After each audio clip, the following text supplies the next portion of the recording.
ఈరోజు మనం డిస్కస్ చేయబోయే టాపిక్ బోమ్ థియరీ. మీనా టు నాడీలో బోమ్ థియరీ అంటే ఏంటిది, దాన్ని మనం ఎలా అర్థం చేసుకోవాలి, హారోస్కోప్ రీడింగ్లో ఎలా ఉపయోగపడుతుందో సింపుల్గా చెప్పే ప్రయత్నం చేస్తాం.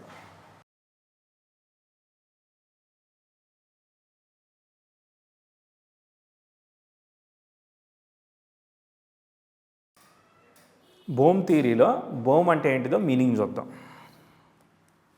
బి అంటే ఏంటిది, బెనిఫిక్స్.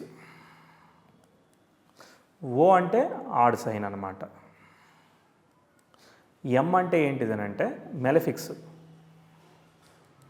ఈ అంటే ఈవెన్ సైన్. అసలు ఆ పేరులోనే మనకి మొత్తం సబ్జెక్ట్ ఉంది. అక్కడ ఏమీ లేదు. మనకి సహజమైన శుభగ్రహాలని బెనిఫిక్స్ అంటాము, సహజమైన పాపగ్రహాన్ని మెలఫిక్స్ అంటాము. ఈ సహజమైన శుభగ్రహాలు ఏవైతే ఉన్నాయో బేసి రాశిలో ఉండాలి. ఓకే, తర్వాత సహజమైన పాపగ్రహాలు ఏవైతే ఉంటాయో అవి సరి రాశుల్లో ఉండాలి. అంటే ఇప్పుడు ఉదాహరణకి శని మీనంలో ఉంటే మంచిదేనా సార్ అని అంటే ఇక్కడ ఇంకో మెలిక ఉందన్నమాట. అదే స్వక్షేత్రం. ఒక గ్రహము అది పాపగ్రహం అయిందనుకో, సహజ పాపగ్రహం, లగ్నానికి శుభుడు, ఫంక్షనల్ మెలిఫిక్, లగ్న పాపులు లగ్న శుభులు కాదు, సహజమైన పాపగ్రహం. శని సహజ పాపి, గురువు సహజ శుభుడు, ఈ విధంగా తీసుకుంటారనమాట. అయితే ఇక్కడ మనం ఈ ప్లానెట్స్ ఏవైతే ఉన్నాయో సహజంగా అన్ని గ్రహాలు ఉన్నాయి కదా, అవి ఈ 5 గ్రహాలకి అప్లై చేస్తారు. సో ఆ 5 గ్రహాలు అంటే రవి మరియు చంద్రులకి వాళ్ళకి ఒకే రాశి ఉంది కాబట్టి అక్కడ వాళ్ళకి ఆప్షన్ లేదు కాబట్టి వాళ్ళని వదిలేసేసి ఈ సహజమైన గ్రహాలకి అప్లై చేస్తారు. రాహుకేతులు కూడా తీసుకోరు. ఓన్లీ ఈ పంచగ్రహాలకు మాత్రమే ఈ రూల్ని అప్లై చేసి రకరకాల సందర్భంలో గ్రహ బలాన్ని కదా వీళ్ళు ఐడెంటిఫై చేసేది. సో ఆ గ్రహ బలాన్ని చెప్పడానికే ఇది చాలా బలంగా ఉందని నిర్ణయించడానికి ఈ ఒక కాన్సెప్ట్ని వాడతారు. అది మనకి అవసరం వచ్చినప్పుడు అర్థమవుతుంది. కానీ ఒక చిన్న ఎగ్జాంపుల్ కూడా చెప్తాను నేను, ఇప్పుడు చూపిస్తాను నేను మీకు. ఇప్పుడు సహజమైన శుభగ్రహాలు ఏంటిది, ఆ శుభగ్రహాలకు ఉన్న రాశులు ఏంటో చూద్దాం.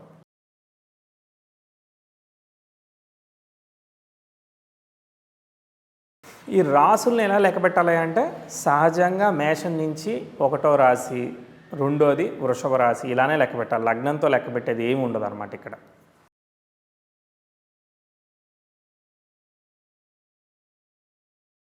ఇప్పుడు శుభగ్రహాలు బలంగా ఎక్కడుంటాయి, మనం బేసి రాశుల్లో ఉంటాయి అనుకుందాం. మనకి బేసి సంఖ్యలు సరి సంఖ్యలు అని అంటే ఏంటిదనంటే 1, 3, 5, 7 ఇవన్నీ కూడా మనకి బేసి సంఖ్యలు అనమాట. 2, 4, 8, 6 ఇవన్నీ కూడా మనకి సరి సంఖ్యలు. ఇవన్నీ చిన్నప్పుడే చదువుకున్నాము, బట్ కాకపోతే మళ్ళీ చెప్తున్నా.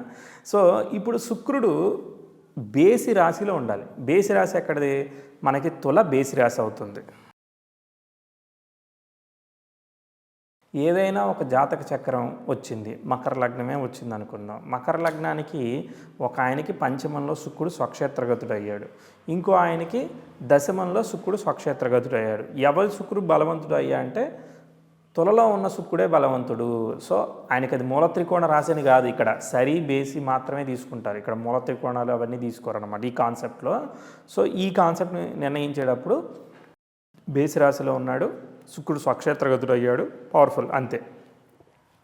నెక్స్ట్ గురువుకి మనకి ధనస్సు మీనం ఉన్నాయి కదా, దానిలో బేసి రాశి ఏమవుతుంది, 9వ నెంబర్ అవుతుంది కదా, కాబట్టి గురువు ధనస్సులో పవర్ఫుల్. అట్ట నిర్ణయించారు. తర్వాత బుధుడు 3వ రాశిలో ఒకవేళ శుభుడుగా నిలిచాడు అనుకుందాం. ఎందుకంటే బుధుడు అర్ధశుభుడు కదా, పాపులతో కలిస్తే పాప అవుతాడు కాబట్టి అప్పుడు బుధుడు శుభుడుగా నిలిస్తే అప్పుడు మిథునంలో ఉంటే చాలా పవర్ఫుల్గా యాక్ట్ చేసేదానికి కారణం అవుతుంది. కన్యా ఎగ్జాల్టేషన్ కదా, అట్ట చెప్తారని అంటే అట్టనే చెప్తారు, దాన్ని అట్టనే నేర్చుకుందాం మనం, అవసరమైనప్పుడు అప్లై చేసి చూద్దాం. తర్వాత నెక్స్ట్ ఏంటిది, పాపగ్రహాలను చూద్దామా.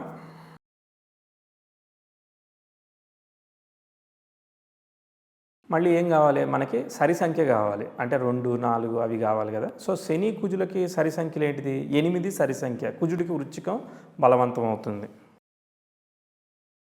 శనికి కుంభం మూల త్రికోణం అవ్వచ్చు, సంబంధం లేదు, మకరమే బలవంతుడు.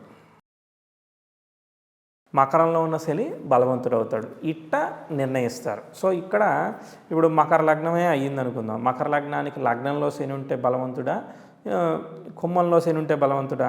సో అక్కడ మకర లగ్నం అయ్యి లగ్నం మీద శని ఉంటేనే బలవంతుడు అవుతాడు, ఎందుకంటే అది సరి సంఖ్య అవుతుంది. సో మెలఫిక్స్ ఇన్ ఈవెన్ సైన్. సో అప్పుడు అక్కడ పవర్ఫుల్గా ప్లే చేస్తాడనమాట. ఇట్లా ఆ సమయాన్ని బట్టి సందర్భాన్ని బట్టి వాళ్ళు వాడుతూ ఉంటారు. అది ఎక్కడ ఎలా వాడుతున్నారు అనే దానికి ఇప్పుడు నేను ఇచ్చిన ఎగ్జాంపుల్ సరిపోతుంది. ఏదైనా ఒక కేస్ స్టడీ ఎగ్జాంపుల్ చెప్పే ఉంటారు. ఆ ఎగ్జాంపుల్ వచ్చినప్పుడు నేను మళ్ళీ ఎక్స్ప్లెయిన్ చేస్తాను. ఇంతే భూమి థియరీ.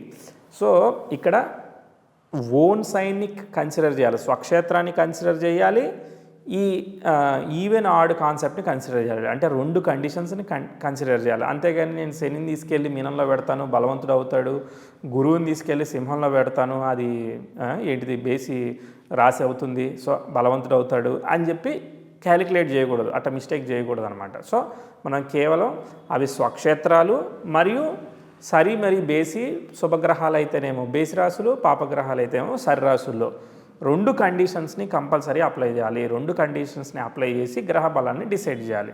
అది లేకపోతే దానికి ఒక మార్క్ రాదు. ఇప్పుడు 100 మార్కులు ఉన్నాయి, 100 మార్కుల్లో భూమి థియరీ ప్రకారం బలంగా ఉందా గ్రహం అనేది నిర్ణయించాలనుకో, ఇగో ఈ కండిషన్ అప్లై చేయాలి. అప్పుడు ఇంకొకడు ఉన్నాడు, అన్ని మార్క్స్ వచ్చేసాయి. సో ఇద్దరు కాంపిటీషన్కి పార్టిసిపేట్ చేస్తున్నాయి, హారోస్కోప్ రెండు పార్టిసిపేట్ చేస్తున్నాయి, ఎవరు విన్ అవుతారని మనం చెక్ చేయాలనుకున్నాం, ఎవడు ఎగ్జామ్ బాగా రాస్తాడని అనుకున్నప్పుడు వీడు భూమి థియరీ ప్రకారం వీడికి అడిషనల్గా ఒక మార్క్ వచ్చింది కాబట్టి వీడు బాగా రాస్తాడు అని మీరు ఫలిత నిర్ణయం చేయొచ్చు అనమాట. అట్లా హెల్ప్ అవుతుంది. ఎగ్జాంపుల్ చెప్తున్నా, చాలా కండిషన్స్ ఉంటాయి కానీ ఒక సిల్లీ ఎగ్జాంపుల్ చెప్తున్నాను. ఓకే, సో నెక్స్ట్ టాపిక్ ఏంటిది?